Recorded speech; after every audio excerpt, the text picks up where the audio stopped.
Ya, kalau dari foto di sini dengan yang diulas yang seperti itu, kita tinggal ngelihat itu bukti darah benar atau enggak, silahkan diadu dengan penjelasan digital di sini. Ya,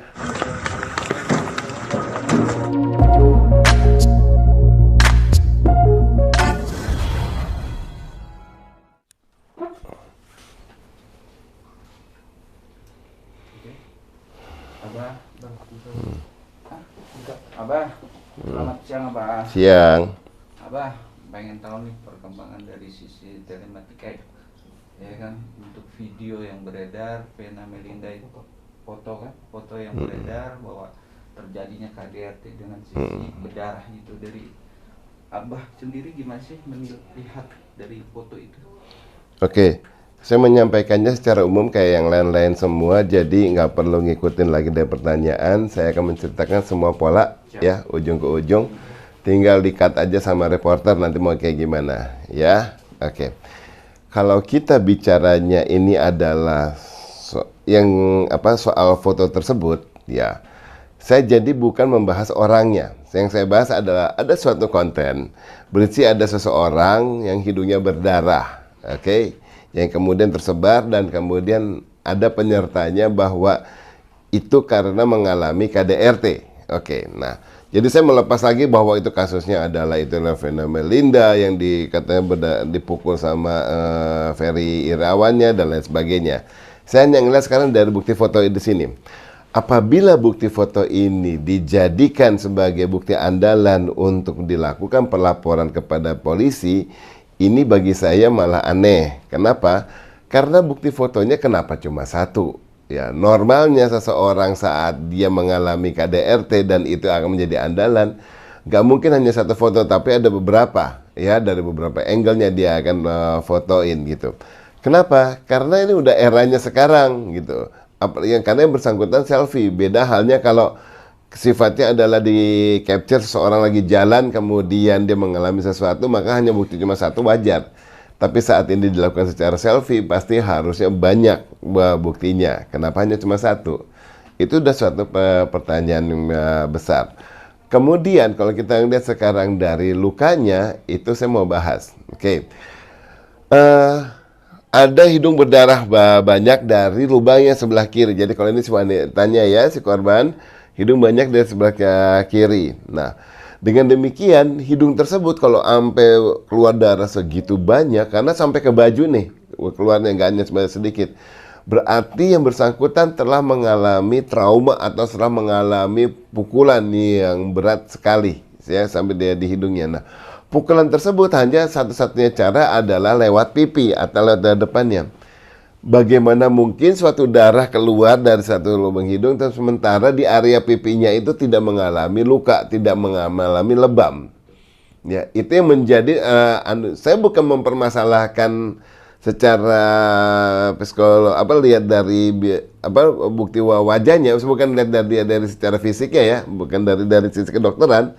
Tapi dari bukti digital yang saya coba zoom, saya coba analisa, tidak kelihatan adanya bahwa yang bersangkutan mengalami pukulan. Kalau ada pukulan harusnya kelihatan di sini, ada jadi bukti lebamnya di satu sisi, ya, kemudian ada bukti luka-lukanya karena ada di pukulan situ.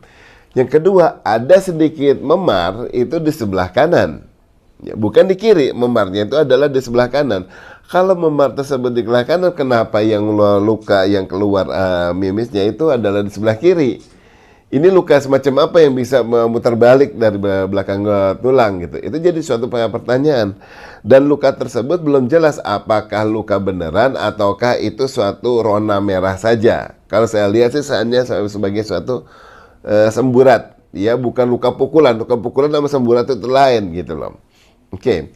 Setelah kita lihat keluarnya darah tersebut sampai ke bawah hidung, sampai ke samping. Nah, kita lihat di sebelah kanan itu ada darah yang sedikit hilang. Jadi yang di sini penuh merah, tapi sebelah kanannya tidak, ya. Nah, tidak adanya darah tersebut itu benar-benar nggak ada saja, bukan karena ada yang menyapu, ya, bukan disapu sama tisu atau tangan. Ya, kalau ada sapuan itu akan kelihatan. Karena kita bicaranya darah, bukan hanya sekedar kecap atau apa gitu, ya. Nah, Dengan demikian berarti ada yang jadi buktinya ini hanya sebelah kiri. Ini berkaitan dengan temuan saya yang berikutnya. Ya, di bawah dagu, di bawah bibir itu ada 3 jalur darah, dan kemudian yang paling sebelah kanan itu tidak mulai dari atas, ya, tetapi langsung agak dari tengah sedikit, kemudian dari kecil kemudian besar. Darah jenis apa yang bisa dari keluarnya di sininya besar, lebar, kemudian dari di sininya hanya keluarnya kecil, jadi di bawahnya itu lebar. Nggak mungkin di sini dari atasnya harus lebar. Kalau di atas lebar, kenapa dari atas yang bibirnya di situ tidak ada darah? Jadi ini turunnya dari mana yang di sini? Silahkan aja diperiksa gitu loh. Ya, ke atasnya di situ kosong. Kok bisa ada keluar darah yang lebar dari sini?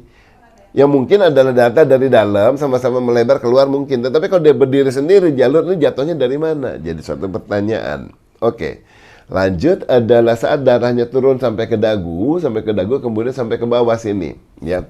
Nah, kita lihat, maafin nanti jadi bunyi nggak apa-apa deh. Di sini jadi di sekitar lehernya, bajunya di lehernya itu dia kan pakai yang full neck ya. Itu kelihatan ada bercak-bercak. Oke, ada cipratan darah. Ini darah bisa sampai ke ciprat di bawah leher itu dari mana? Logika mungkinnya itu nggak mungkin. Itu berarti hanya ada seseorang berantem, kemudian sana terluka, nyiprat ke sini, maka akan tampil ke bawah leher. Tetapi saat ini hanya sampai kalau di bawah leher ini kemudian dia berupanya cipratan, hanya satu-satunya cara adalah jatuh dari atas. Kalau jatuh dari atas sifatnya dia akan turun. Nah, kalau dia bilang terkena dari dagu, berarti ada kemungkinan dagunya sudah berdarah banyak di sini. Dia turun, dia nunduk di sini, kemudian kelihatan akhirnya nempel. Nah, tempelan darah di bawah sini harusnya sifatnya banyak. Karena yang nempel adalah bekas darah yang di dagu yang segitu sudah banyak. Jadi nempelnya bukan hanya bercak-bercak, tapi harus kelihatannya banyak. Saya lanjut kepada bercak-bercak yang ada di bajunya. Ya, bercak tersebut nempel di baju. Tetapi kemudian kita lihat ada rambut di depan baju tersebut.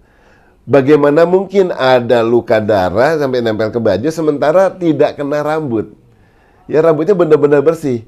Ini sesuatu yang tidak mungkin. Karena kalau umpamanya sesuatu yang sudah luka sampai baju, maka darahnya itu pasti lewatnya lewat rambut. Karena ini ada rambutnya ada di depannya. Apabila ada analisa bahwa rambut tersebut mungkin pada saat terjadinya eksiden ini, dia sedang diikat karena dia kan harusnya kan berhijab. Dia jadi ketutup di situ. Nah, apabila dia berhijab, ketutupan di situ, kemudian dia terkena ceceran darah di sini, wajar. Tetapi kalau ketutup di situ berarti kan dia menggunakan hijab. Nah, apabila dia menggunakan hijab di sini, ketutupan sampai di sini, berarti darah tersebut tidak mungkin sampai dagu karena darahnya itu juga akan kena di hijab, gitu, gak sampai ke bawah-bawah sini. Dan orang apabila seseorang yang berhijab, dia akan ketutupan sampai ke sini, ya, yang berhijab. Saat dia sudah ketutupan sampai sini, kalau kena cipratan darah, maka darah yang meresap dari hijab untuk kemudian sampai ke baju di sebelah dalamnya, sifatnya bukan cipratan yang seperti ini, ya, karena udah sifatnya udah melalui kain. Jadi Anda sudah, apa bahasa Indonesia, terpendar kali ya, udah nyembar gitu loh. Udah bukan lagi sebetulnya yang sampai nempel-nempel kayak begitu, ya. Nah, kalau dia bilang mungkin nempelnya, silahkan lihat bentuk motifnya. Nanti kan itu bisa dibuktikan nanti pada saat ke pengadilan lah, apabila ini menjadi bukti yang untuk diandalkan kepada pengadilan, ya. Nah, dari situ yang udah nggak jelas, ya, dari sini tempelannya. Nah, sekarang kalau kita lihat dia bilang sekarang emang itu terpendar aja umpamanya bukan karena pakai hijab, tapi dia memang kena cipratan dulu, namanya di rumah mungkin bersama mahramnya, jadi kan tidak perlu bertutupan hijab, dan kemudian terkena darah, mungkin rambutnya lagi tersingkap di belakang, terkena darah, cipratan darah. Tapi kemudian kalau darah masih segar, rambutnya ada ke depannya, itu rambut harusnya menempel di darah. Rambut itu kalau kena darah, itu dia akan bergimbal, dia langsung akan berkumpul satu sama lain, gak berdiri aja, dia langsung kayak lengket, karena darah itu sifatnya ngelengket. Ya, rambutnya itu akan nempel kayak kalau kucing atau anjing yang gak dirawat itu yang bulu-bulunya itu saling berkumpul nempel. Nah, itu yang akan terjadi. Tetapi kalau ini rambutnya terurai indah saja dan kemudian bekas darahnya ada di belakangnya, ini yang jadi sesuatu yang aneh. Nah, kalau kita lanjutkan lagi sekarang di situ bahwa darah yang di baju itu sudah mulai mengering, udah tinggal karena udah sampai teresap di balik bajunya. aneh banget tidak bisa meresap di bawah baju, berarti udah lama banget nih bekasnya. Berarti kalau bekas-bekasnya namanya darah tetap akan memerah. Darah itu bukan kayak sirup ataupun apa yang hanya pas, atau kayak Coca-Cola atau Sprite yang kalau kena baju yang hanya tinggalkan noda gitu ya. Enggak, darah itu tetap bercaknya tetap merah kalau di baju gitu. Dia sekarang bisa sudah mulai memudar yang di bajunya, sementara yang di mulutnya di situ masih banyak. Berarti ini lukanya itu darahnya ngocor terus. Waduh, kalau darah bisa sampai ngocor terus berarti luka dalamnya yang mengakibatkan darah ngocor ini itu gede. Nah, luka darah yang ngocor gede itu berarti lubangnya harus benar-benar hajarannya berat, nggak kayak sekarang ini kayak mimisan. Nah, kalau orang mimisan itu yang di situ mimisan yang cuma sebentar, mimisan kita nggak sampai sebanyak kayak gitu. Tapi untuk menghasilkan darah sebanyak itu emang harus dari pukulan keras dan atau enggak mimisan ya. Kalau dari hal lain kayak mungkin kebentur hanya bagian ini bisa nggak? Oke, saya gini. Jadi kalau saya melihat bahwa untuk yang sampai asal penyebabnya, saya bukan orang yang berhak untuk menjawab karena saya kan bukan orang medis, ya. Jadi orang medis yang kayak gini. Jadi kalau saya melihatnya adalah suatu faktor seseorang sampai mengalami luka di situ biasanya terjadi karena ada benturan yang keras. Saya juga nggak tahu syaraf-syaraf mana saja yang cukup peka mengeluarkan ini. Tetapi kalau kita bicaranya, kita lihat sekarang, saya memberi acuannya adalah yang tersebar di internet. Oke, di internet di sini saya melihat bahwa kalau ada orang kecelakaan yang sampai hidungnya berdarah, kan saya mencari ya analisa di situ. Itu mukanya juga waduh lebam. Jadi kalau hidung berdarah mukanya nggak cantik-cantik manis-manis aja, itu juga lebam karena itu sampai luka. Tapi itu pun orangnya mengering, nggak masih tetap lama berdarah sampai di sini. Berarti kan ini setelah kejadian kehajar sampai rambutnya bajunya sudah sampai merah bercak di sini, dan kemudian dia sampai bisa merekam gitu loh. Ya, merekam berarti ini panjang nih, dan sampai merekam di situ darahnya masih keluar terus gitu. Ya, nah, saya lanjut analisa yang lanjut. Anda bertiga beruntung di sini karena ini belum saya ulas kepada yang lainnya. Kalau itu darahnya segar berarti eksidennya sangat baru-baru saja. Pelaku masih di rumah tersebut, ya, suaminya itu masih ada lokasi yang sama. Ngelihat itu akan dia direkam. Ngapain kamu ngerekam? Kamu di sini pasti orang langsung berpikir, wah ini jangan-jangan mau dijadikan bukti atau apa. Seberapa mudahnya itu kok itu semua bisa terjadi.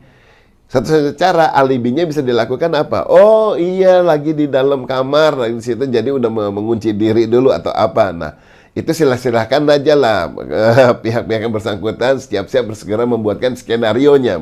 Yang menurut saya ya, yang dimana kalau skenario ini tidak disampaikan saya kembali kepada polisi, tapi setelah saya utarakan di sini, berarti jadinya bukan skenario kejadian, tetapi skenario dalih gitu ya. Karena kalau ada temuan yang seperti ini, logikanya di sini yang nggak masuk. Nah, saya ngelihatnya di sini saya tidak dari dulu bisa semua media tahu ya reputasi saya belasan tahun, saya tidak pernah berpihak kepada siapapun. Sebagai saksi ahli itu kita ngelihatnya benar-benar hanya bukti yang terlihat pada suatu media digital.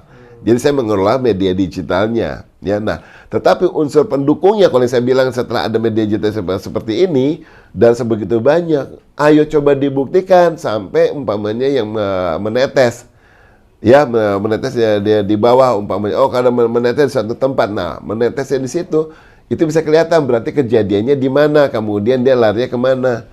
Nggak bisa, oh dia bilang udah ada di. Misalnya ada suatu cerita katanya sudah ada juga nempel di handuk. Kalau ada di handuk, di hidung itu tidak ada karena akan dipoles. Kalau ada sampai ada di handuk. Ya, tetapi kalau di handuk yang nggak ada, berarti handuknya dipakai apa? Hanya untuk menopang dulu, berarti hanya untuk ngasih lihat. Ya, ngasih lihat ininya, apa namanya, lukanya. Nah, kalau ngasih lihat luka, orang akan lebih dekat lagi mau ngasih lihat lukanya, bukan ngasih lihat isinya untuk kelihatan sangat benar-benar sengaja sampai satu capture pas foto gitu, portraitnya model yang seperti itu gitu. Kalau dari warna darahnya sendiri yang Bapak lihat gimana? Oke, warna darah saya tidak bisa berkomentar karena berdasarkan analisa dan pengalaman saya selama ini, darah orang juga memang warnanya nggak sama loh.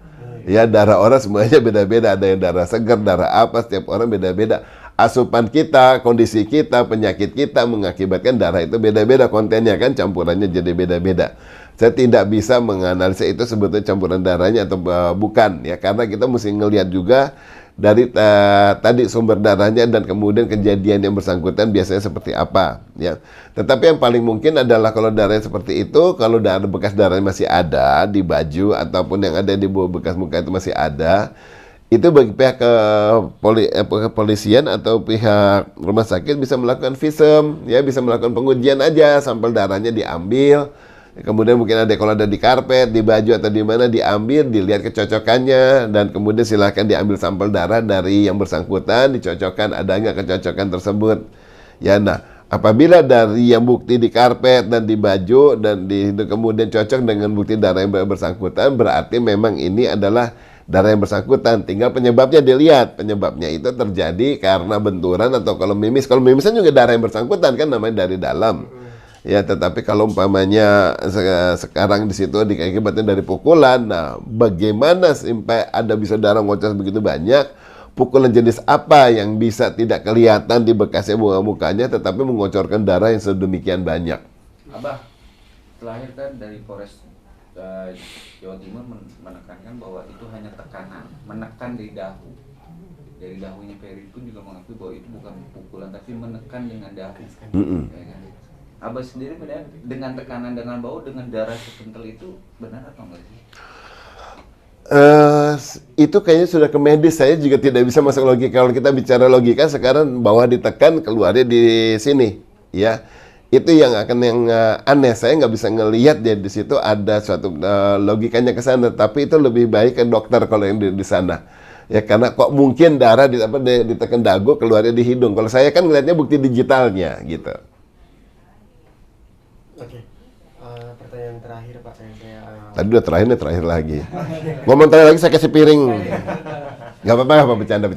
Banyak juga gak apa-apa, silahkan. Gak apa-apa. Tegas saja. Iya, iya.